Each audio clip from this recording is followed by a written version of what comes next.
Guys, this is your girl, Lady Lydia, and I'm showing you a quick and easy way to make a key lime pound cake. That's right, honey. We're using the reverse method. Now, with this method, to me, it's kind of foolproof. For those of you who are beginning bakers, I would encourage you to make your cakes this way. And as you begin to progress in making cakes, it will get easier for you and you will be more comfortable making it any other way. So in this regard, I do apologize. I lost part of the recording where I was putting all of the dry ingredients together, but basically I have sugar, the flour, if you're using baking powder with your whatever recipe you're using. In this one, I believe I use the self-rising flour, so I didn't add any baking powder or salt because it's already added into the batter. However, with this one, you would just mix all of your dry ingredients first. Now, as you can see, I'm putting together my wet ingredients. So in this particular cake, I'm using some sour cream. I am going to use milk. I'm going to use eggs, butter, of course, and then plus the flavoring. So as you can see, I'm mixing my wet ingredients first and just kind of like get a feel of the video. It'll kind of show you how everything is put together. Now, again, use your own recipe. Whatever recipe you do when you're making a cake, I just want to kind of show you how to make a cake using the reverse method. Also, in this particular video, you're going to also see that I did not spray my pans. You're going to see how it came out. Oh my God. But nevertheless, we're going to keep on trucking.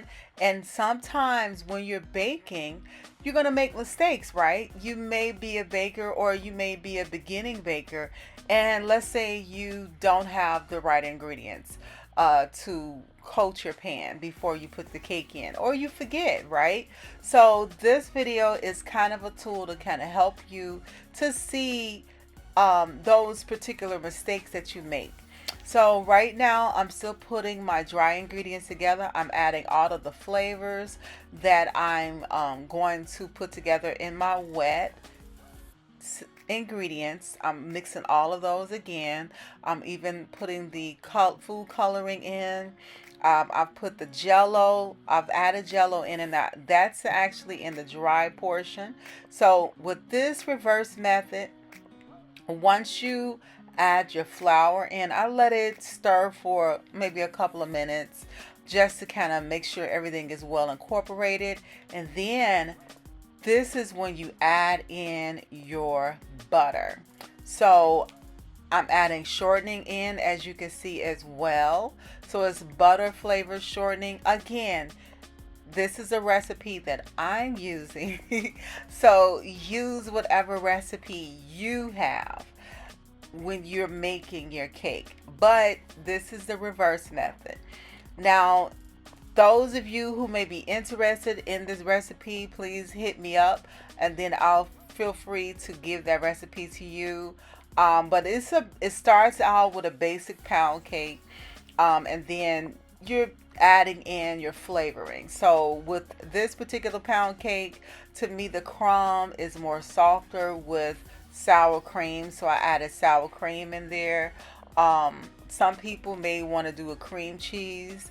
You could do the cream cheese instead of the sour cream. Totally up to you.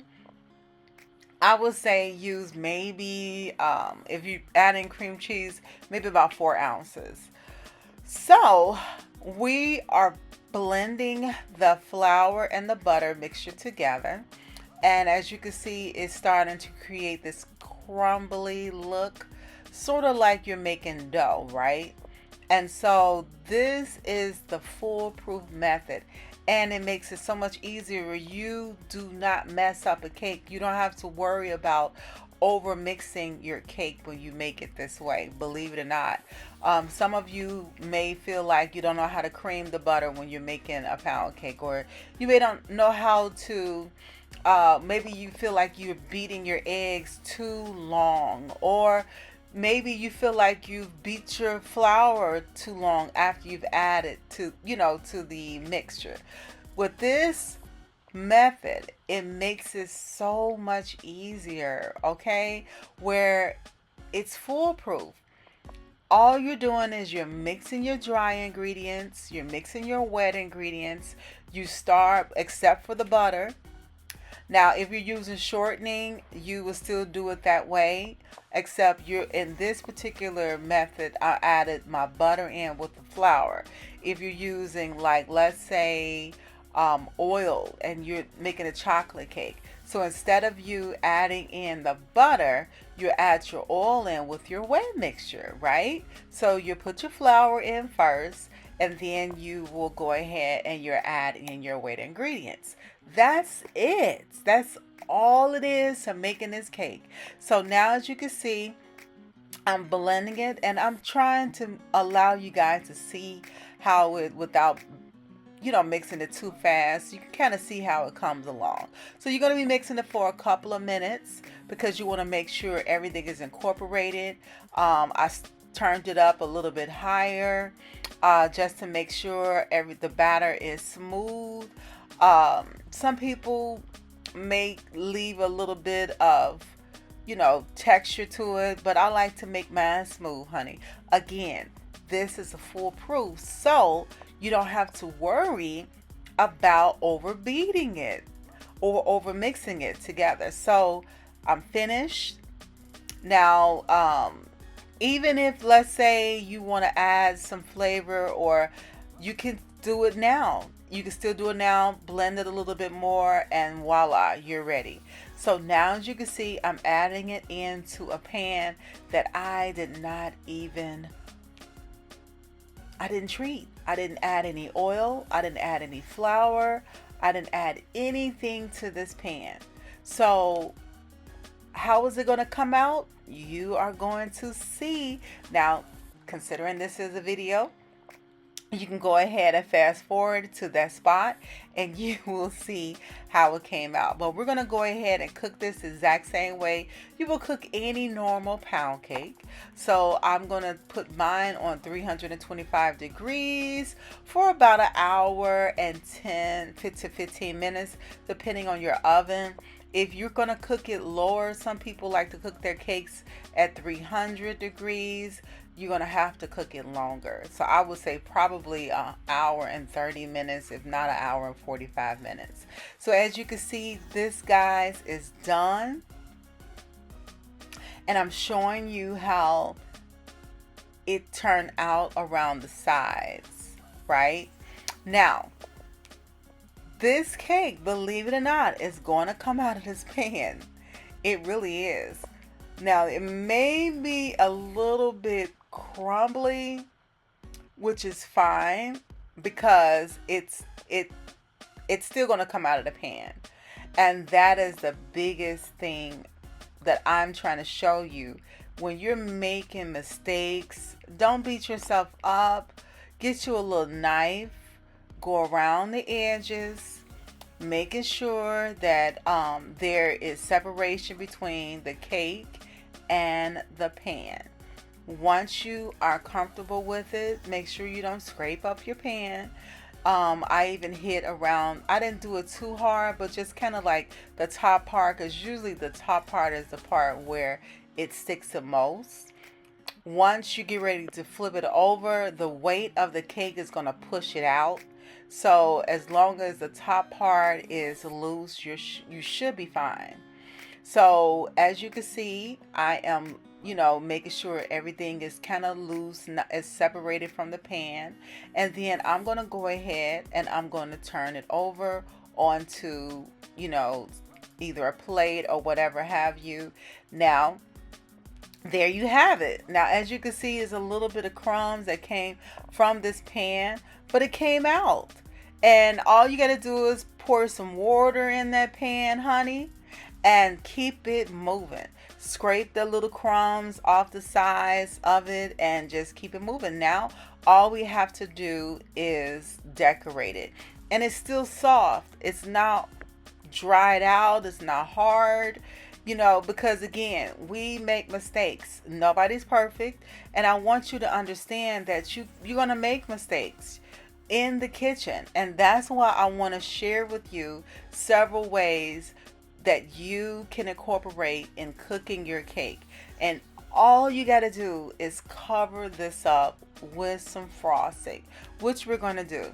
So what I've done, I've gotten some cream cheese, or you can just use some sugar and some heavy whipping cream, or milk, some vanilla or even lemon juice, and you blend it together with the whisk, and voila, you get frosting.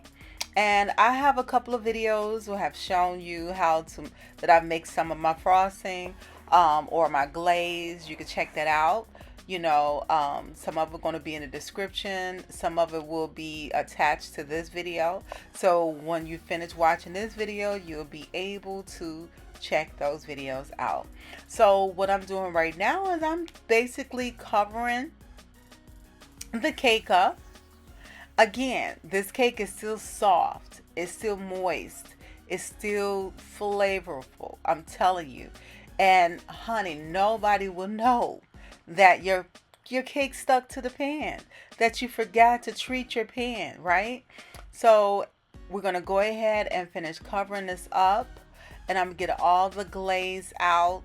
Now, when you're making your glaze, the thickness is completely up to you. One, I would encourage you to make sure your cake cools, because if you put any type of glaze on your cake and it's still warm, it's going to melt. So my cake has cooled, and I've blended it up, in with some heavy whipping cream. I like the whipping cream because it makes it smooth and silky. And then if you add just a touch, maybe a teaspoon of butter in there, or a tablespoon, girl, I'm telling you. So now we're going to take a lime, and I'm going to get a zester, and I'm just kind of gently sprinkling it over as I zest the lime over the cake, allowing it to drizzle over the cake just to beautify it, give it a little bit of color, letting everybody know, honey, this is a key lime pound cake, and it is delicious. Okay, now again, whatever cake mix you are using, it's fine and it's okay to go along with that cake. Just make sure you take your time. This is a foolproof method. You don't have to worry about it, overbeating it, over mixing it, because voila, it's foolproof. So try this out. I finished decorating this cake. Looks beautiful. It's simple, but yet pretty, right? So I appreciate you guys for checking this video out. And I hope you all take care.